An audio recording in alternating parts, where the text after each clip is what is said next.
आप देख पा रहे होंगे कि ये अमरूद का पौधा भरा हुआ है अमरूद के फल से।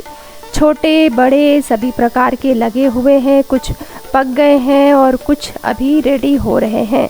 और इनका साइज देख करके आप कह सकते हैं कि अमरूद का पौधा है या पेड़ है। तो क्या आप चाहते हैं कि आपके गमले का अमरूद का पौधा पेड़ बने, ऐसे भर भर के फ्रूटिंग करे?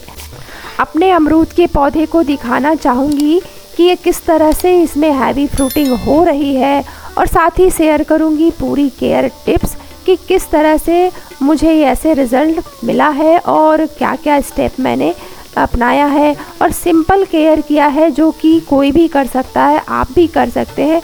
अमरूद के पौधे की अगर हम ऐसे ही केयर करें, सही समय पर खाद दें, तो पौधा मैच्योर होगा और उस पे लगने वाले फलों की संख्या ज़्यादा होगी। मैं अपने अमरूद के पौधे की क्या केयर करती हूँ, कौन सी खाद देती हूँ जिससे कि ये रिज़ल्ट मिल रहा है, वो सब आपके साथ शेयर करूँगी। और अभी आप जो देख रहे हैं, ये फलों के ऊपर ये पॉलीथीन पहनाया हुआ है, क्योंकि हमारे यहाँ जो पक्षी और गिलहरी है वो थोड़ा फल बड़ा हुआ नहीं कि उसको कुतर देते हैं, खा के आधा कर देते हैं, इससे पूरा फल भी ख़राब हो जाता है। इस वजह से हमें जब फल थोड़े से बड़े होते हैं तो उसमें ये पॉलीथीन हमें लपेट देना पड़ता है, कवर कर देना पड़ता है, ताकि उनकी नज़र से ये छुपा रहे। तो मेरा ये जो अमरूद का पौधा देख रहे हैं, ये 2.5 से 3 साल पुराना है और ज़्यादा मैच्योर भी नहीं हुआ है। और इसकी टहनियाँ आप देख करके पता कर लगी जाता होगा कि कितना मैच्योर है। पतली ही ब्रांचेस हैं अभी इसकी, जो इस पे फल लग रहे हैं। फलों का वेट इतना है कि ये ब्रांचेस जो हैं पूरी झुक जा रही हैं, और झुकने के कारण जो कभी कभी ये टूट भी जा रही हैं, तो इसके मुझे इनको किसी सपोर्ट दे करके बांधना पड़ रहा है। तो देखिए, अमरूद के पौधे की केयर हर सीज़न में अलग अलग होती है। तो जब भी अगर आप ये पौधा लाते हैं नर्सरी से, तो हो सके तो मिट्टी के गमले में लगाइए।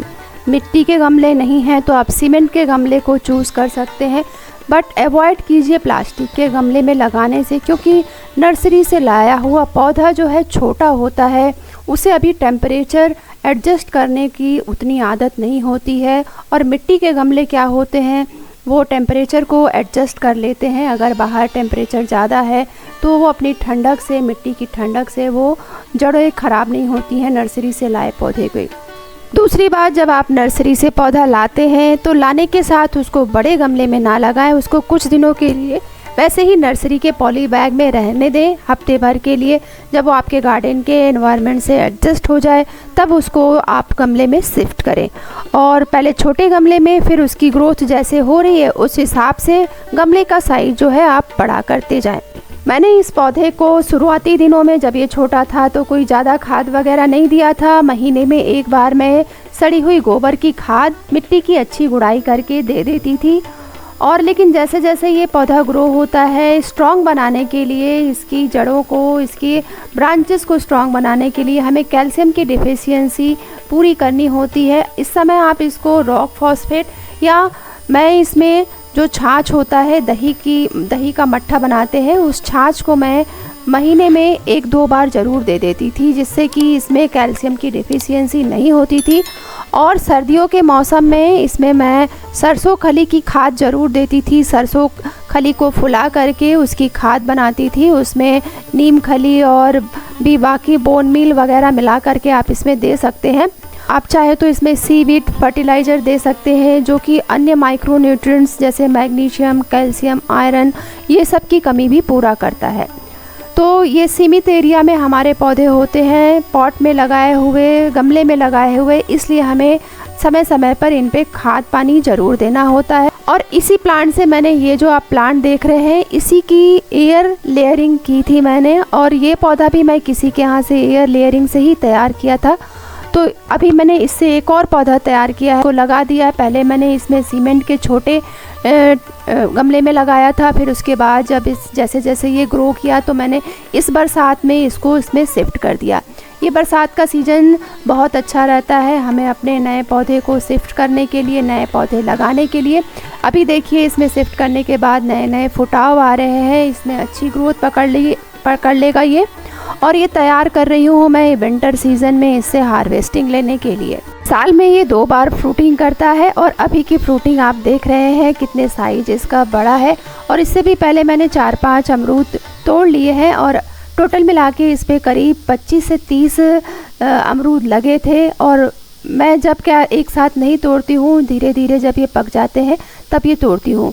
और अभी मुझे बड़ी खुशी हुई ये इतने बड़े बड़े साइज के अमरूद हार्वेस्ट करके, तो सोचा क्यों नहीं इसकी केयर टिप्स आपके साथ शेयर की जाए। अब चलिए, आपने गमला सेलेक्ट कर लिया, पौधा लगा लिया, मिट्टी बना ली, खाद वगैरह दे दिया। अब बात करते हैं इसके फ्रूटिंग के लिए जो सबसे ज़रूरी चीज़ है। सभी कुछ करने के बाद भी अगर आपने इसको गलत जगह रखा है पौधे को, तो सब कुछ आपका करना बेकार जाएगा। तो इसको वहाँ रखें जहाँ अच्छी धूप, मतलब दिन की 5 से 6 घंटे की धूप मिलनी ही चाहिए। अगर आपके यहाँ धूप कम आती है तो ये सिर्फ वेजिटेटिव ग्रोथ करेगा, सिर्फ पत्तियाँ बनाएगा, इसकी शाखाएं बड़ी होंगी लेकिन कलियाँ नहीं आएंगी। कलियाँ आएंगी भी तो उसमें अच्छी ग्रोथ नहीं होगी और वो हो सकता है कम धूप के कारण वो सूख के गिर जाए। इसलिए इस पौधे को ऐसी जगह रखें जहाँ दिन की कम से कम 5-6 घंटे की अच्छी धूप आती हो। चलिए बात कर लेते हैं इस पे लगने वाले इंसेक्ट की। वैसे तो इस पे ज़्यादातर कोई इंसेक्ट उतना अटैक नहीं करते, फिर भी अगर मिलीबग्स ने इस पे लग गए हैं तो आप हाथ के हटा सकते हैं। हाथ से हटाने से वो निकल जाते हैं और ज़्यादा अगर अफेक्टेड ब्रांचेस है तो उसको कट कर सकते हैं, अदरवाइज़ पानी का स्प्रे करने से भी वो निकल जाते हैं। सेकंड जो लगता है उस पर ये फ्रूट फ्लाई जब फ्रूट इसमें पकड़ते हैं, जब लगते हैं तो उस समय फ्रूट में जो है ये छेद करके अंदर घुस जाते हैं। तो आप इस समय जब फ्रूट्स थोड़ा बड़ा होने लगे तो उसको किसी कॉटन के कपड़े से या फिर मैं जैसे करती हूँ हल्का पॉलीथीन से मैं कुछ दिनों तक उसको बांध देती हूँ। और ये इंसेक्ट का अटैक स्टार्टिंग में जब उसकी इम्यूनिटी इतनी ज़्यादा नहीं रहती है तभी उस पर होता है, लेकिन जब धीरे धीरे पौधा मैच्योर होने लगता है, अपनी इम्यूनिटी डेवलप कर लेता है, स्ट्रांग हो जाता है, तब उस पर उतना पेस्ट का अटैक नहीं होता। ये मेरे पौधे पे तो अभी तक ये समस्या देखने के लिए नहीं आई है।